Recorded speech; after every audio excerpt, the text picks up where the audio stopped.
Assalamualaikum warahmatullahi wabarakatuh. Kembali lagi bersama saya Angga Dwi Prasetyo di perkuliahan kita pembelajaran PKN untuk MI. Nah, untuk pertemuan kita yang ketujuh atau pertemuan terakhir sebelum UTS ini, kita akan membahas tentang Pancasila sebagai sumber pembentukan konstitusi.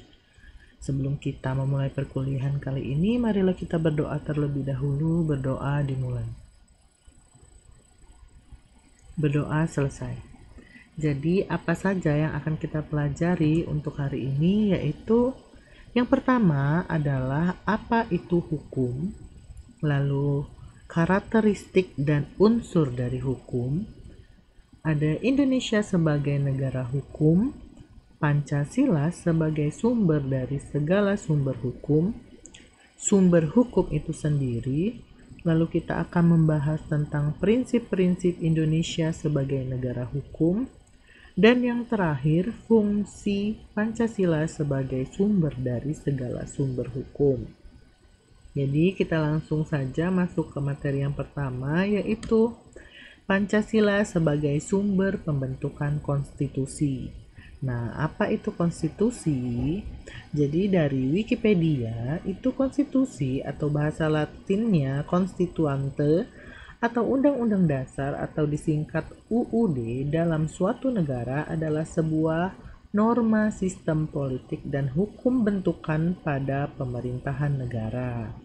Nah, biasanya konstitusi ini dikodifikasikan sebagai dokumen tertulis atau dituangkan dalam suatu dokumen tertulis, yang mana konstitusi ini tidak mengatur hal-hal yang terperinci. Namun, konstitusi ini menjabarkan prinsip-prinsip yang menjadi dasar bagi peraturan-peraturan lainnya. Jadi seperti suatu gambaran yang besar tapi tidak spesifik. Namun, untuk mendapatkan hukum yang spesifik tersebut, kita merujuknya dari gambaran yang besar ini. Nah, dalam kasus bentukan negara, konstitusi ini memuat aturan dan prinsip-prinsip entitas politik dan hukum. Nah, istilah ini merujuk secara khusus untuk menetapkan konstitusi nasional sebagai prinsip-prinsip dasar politik, termasuk bentukan struktur, prosedur, wewenang, dan kewajiban pemerintahan negara pada umumnya.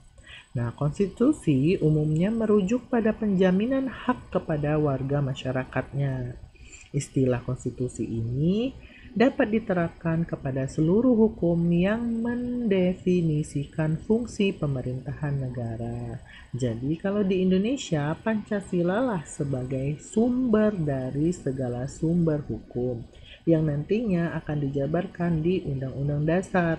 Selanjutnya akan dijabarkan lagi di pasal-pasal seperti itu ya. Selanjutnya kita akan membahas apa itu hukum. Pengertian hukum adalah suatu sistem yang di dalamnya terdapat norma-norma atau aturan-aturan yang mengatur.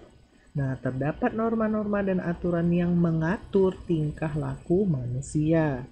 Ada pula yang menyebut hukum merupakan aturan yang tertulis maupun tidak tertulis yang mengatur kehidupan masyarakat, dan apabila melanggar hukum itu maka akan dikenakan sanksi.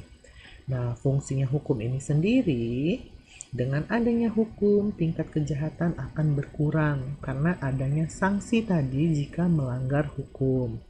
Nah, selain itu, pemegang kekuasaan tidak dapat berlaku sewenang-wenang karena dibatasi oleh aturan hukum. Selain itu, hukum juga membantu melindungi hak dan kewajiban setiap warga negara. Oleh karena itu, negara harus memiliki sistem hukum yang tepat dan spesifik. Lalu karakteristik dari hukum itu ada 3. Yang pertama bersifat memaksa, yang kedua terdapat sanksi, dan ketiga perintah dan larangan. Jadi karakteristik hukum ini berisi tentang perintah dan larangan yang sifatnya memaksa, artinya harus dipatuhi. Jadi tidak ada toleransi dengan hukum. Dan terdapat sanksi apabila melanggar hukum. Sedangkan unsur-unsurnya itu ada 4. Yang pertama, hukum dapat mengatur kehidupan bermasyarakat. Yang kedua, dibuat oleh lembaga yang berwenang. Yang ketiga, aturan yang sifatnya memaksa. Dan yang keempat, sanksi untuk pelanggaran. Lalu, kita akan membahas Indonesia adalah negara hukum. Jadi menurut dari Undang-Undang Dasar 1945 pada pasal 1 ayat 3 dinyatakan bahwa negara Indonesia adalah negara hukum. Nah, ini mengandung makna bahwa setiap sendi kehidupan masyarakat harus berdasarkan hukum yang berlaku. Maka dapat diartikan hukum sangat dibutuhkan oleh suatu negara Indonesia. Adapun fungsi dari hukum di negara Indonesia, yang pertama untuk menjamin kepentingan dan HAM dari rakyat dari kemungkinan penindasan atau kesewenang-wenangan. Seperti biasanya yang baru viral kemarin ya, ada salah satu pemimpin di suatu daerah yang melanggar HAM, dia kayak memperbudak bawahan-bawahannya. Nah, itu jelas-jelas dia melanggar hukum.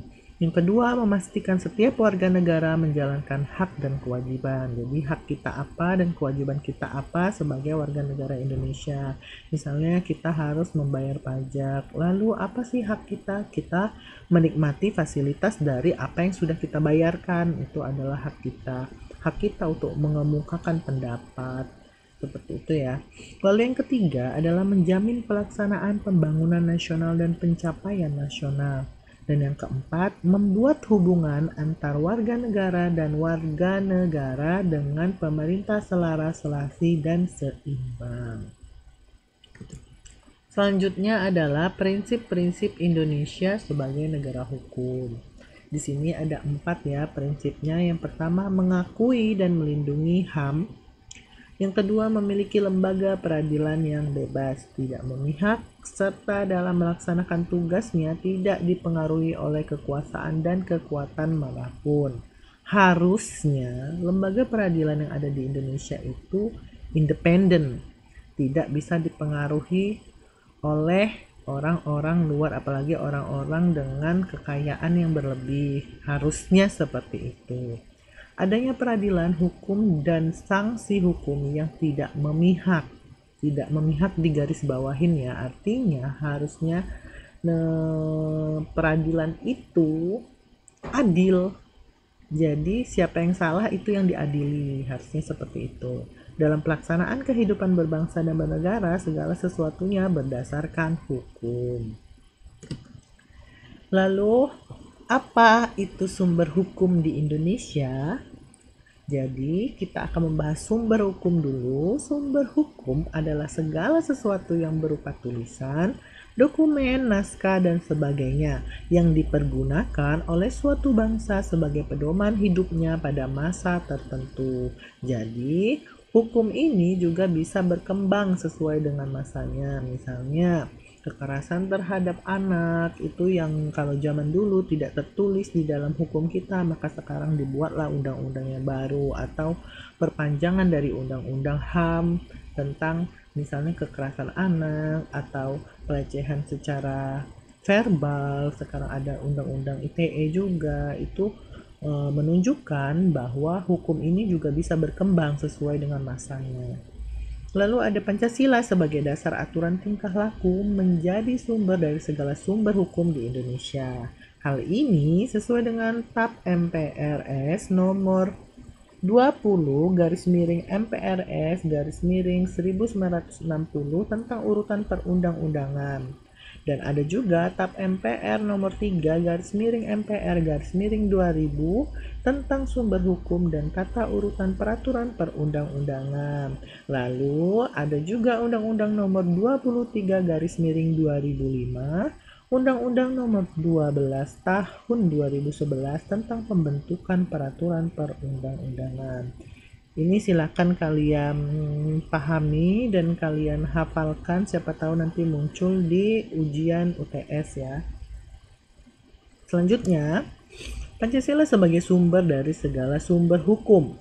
Maka pengertian Pancasila sebagai sumber hukum bukanlah dalam pengertian sumber hukum Ken Brown van Hettreich di mana sumber tempat ditemukannya norma hukum positif.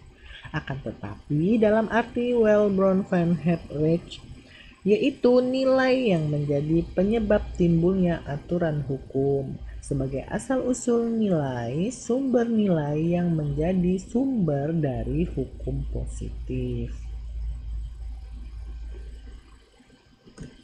Lalu Pancasila sebagai sumber dari segala sumber hukum, bahwa Pancasila benar-benar mampu melaksanakan apa yang diamanatkan oleh rakyat Indonesia. Artinya, setiap peraturan perundang-undangan di Indonesia itu harus mengacu kepadanya dan tidak menyimpang dari ketentuan asas-asas yang terkandung di dalamnya. Jadi, hukum di Indonesia itu harus mengacu pada 5 sila di Pancasila. Jadi tidak boleh menyimpang dari sila-sila yang ada di Pancasila. Pancasila dapat dijadikan azas dalam melaksanakan cita-cita yang luhur tersebut. Oleh karena Pancasila yang merupakan cermin kepribadian bangsa yang mengandung arti pandangan hidup, dasar negara, tujuan dan kesadaran bangsa juga terkandung di dalamnya. Jadi ibaratnya Pancasila itu sudah merupakan paket komplit yang bisa dijadikan dasar negara, pandangan hidup, tujuan, dan kesadaran bangsa yang nantinya bisa dijadikan pedoman untuk membuat suatu hukum atau unsur-unsur hukum. Lalu, ketetapan MPR nomor 3, MPR/2000 tentang sumber hukum dan tata urutan peraturan perundang-undangan, pasal 1 TAP MPR tersebut memuat 3 ayat. Di antaranya, yang pertama, sumber hukum adalah sumber yang dijadikan bahan untuk penyusunan peraturan perundang-undangan. Yang kedua, sumber hukum terdiri dari sumber hukum tertulis dan tidak tertulis. Yang ketiga, sumber hukum dasar nasional adalah Pancasila.